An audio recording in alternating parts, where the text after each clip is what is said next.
Embryo.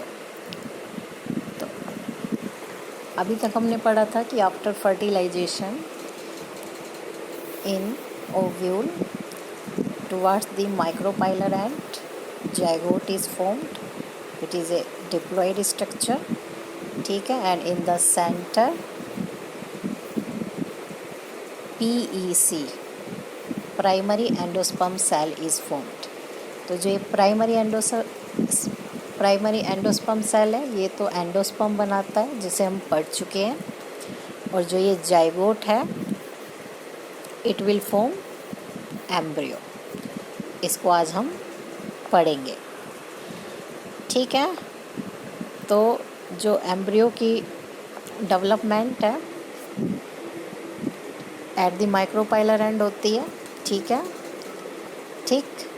और जो दूसरी इम्पोर्टेंट बात है वो ये है कि जाइगोट की डेवलपमेंट से पहले हमेशा एंडोस्पर्म बनता है, यानी कि एंडोस्पर्म पहले बनता है उसके बाद जाइगोट बनता है, ठीक। तो ये यहाँ आपका PEC है जो कि एंडोस्पर्म बनाता है, तो ये पहले बनता है और बाद में आपका जाइगोट बनता है। तो ऐसा क्यों होता है? इसका रीज़न ये है कि जाइगोट बनने के लिए जो नोरिशमेंट चाहिए होता है वो उसको एंडोस्पर्म देता है, ठीक है। और इस प्रोसेस में कई बार एंडोस्पर्म बिल्कुल ख़त्म भी हो जाता है। उन ऐसे सीड्स को हम नॉन एंडोस्पर्मिक सीड बोलते हैं, जिसमें एंडोस्पर्म एम्ब्रियो को पोषण देने के चक्कर में बिल्कुल ही समाप्त हो जाता है, और जिसमें रह जाता है उनको हम एंडोस्पर्मिक सीड्स बोलते हैं। ये भी हम पढ़ चुके हैं। तो ये आपकी डेवलपमेंट है एंडोस्पर्म की। जाइगोट है, सिंगल सेल्ड है, डिप्लॉयड है। पहले एक सेल से 2 सेल बनती हैं, 2 सेल के बाद ये इस तरह की स्ट्रक्चर बनाता है, ठीक है। इसको हम बोलते हैं प्रो एम्ब्रियो। तो ये जो है आपका ये कहलाता है सस्पेंसर। सस्पेंसर इसका क्या रोल होता है? ये धसा होता है एंडोस्पर्म में और एंडोस्पर्म से पोषण को खींच रहा होता है। जो ये लास्ट वाली सेल है ये थोड़ी सी बड़ी होती है साइज़ में, इसको हम होस्टोरिया बोलते हैं। होस्टोरिया, HAU,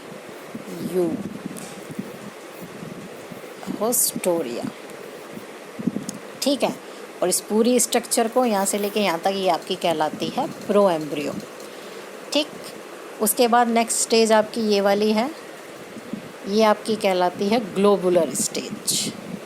दिस वन, ये आपकी ग्लोबुलर स्टेज है, ठीक है। उसके बाद ये देखने में डेवलपमेंट मतलब इस तरीके से सेल बढ़ती रहती हैं, फिर ये इस तरीके से नज़र आने लग जाता है। ये आपकी कहलाती है हार्ट शेप।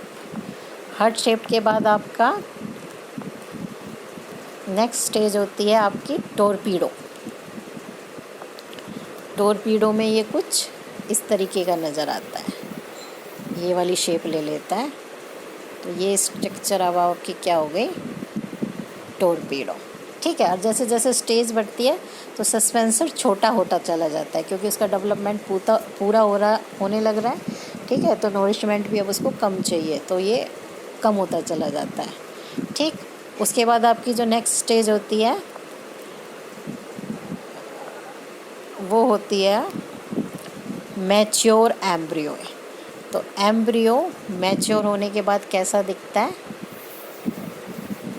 कुछ इस टाइप का दिखता है। ये है हमारा मैच्योर एम्ब्रियो। तो मैच्योर एम्ब्रियो में कौन कौन से पार्ट होते हैं तो ये अब हम देखेंगे।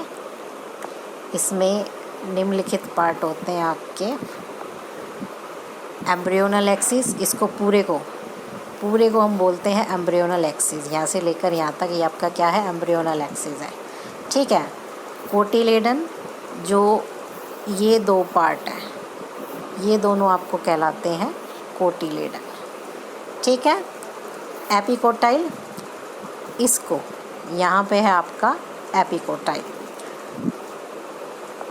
हाइपोकोटाइल, जो ये वाला पार्ट है, ये आपका कहलाता है हाइपोकोटाइल, ठीक है।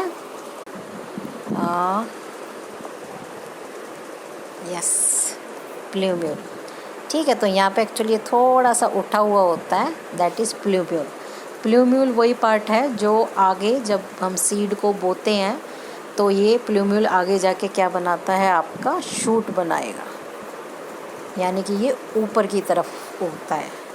ठीक है, ये कोटिलेडन हो ही चुके हैं, ये दोनों पार्ट आपके कोटिलेडन है।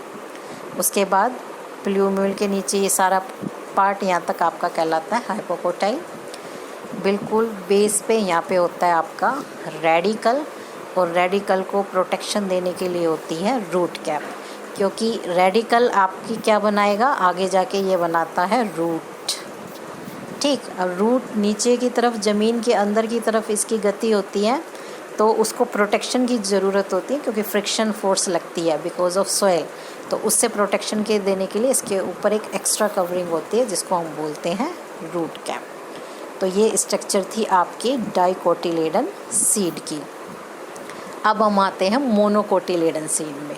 तो मोनोकोटिलेडन सीड में भी आपकी यही सारे पार्ट हैं, केवल एक डिफरेंस है यहाँ पे कि जो कोटिलेडन है, डाइकोटिलेडन में तो 2 कोटिलेडन्स थे। ठीक है, यहाँ पे केवल एक ही कोटिलेडन होता है, और जिसको हम क्या बोलते हैं, स्कूटिलम। यहाँ कोटिलेडन क्या कहलाता है, स्कूटिलम, और केवल एक होता है, सिंगल होता है। इसमें भी प्लूम्यूल होता है, तो प्लूम्यूल इसका यहाँ पे है, दिस इज़ प्लूम्यूल। रेडिकल यहाँ पे नीचे की तरफ, ये रेडिकल है। रेडिकल की एक कवरिंग है जिसको हम बोलते हैं रूट कैप।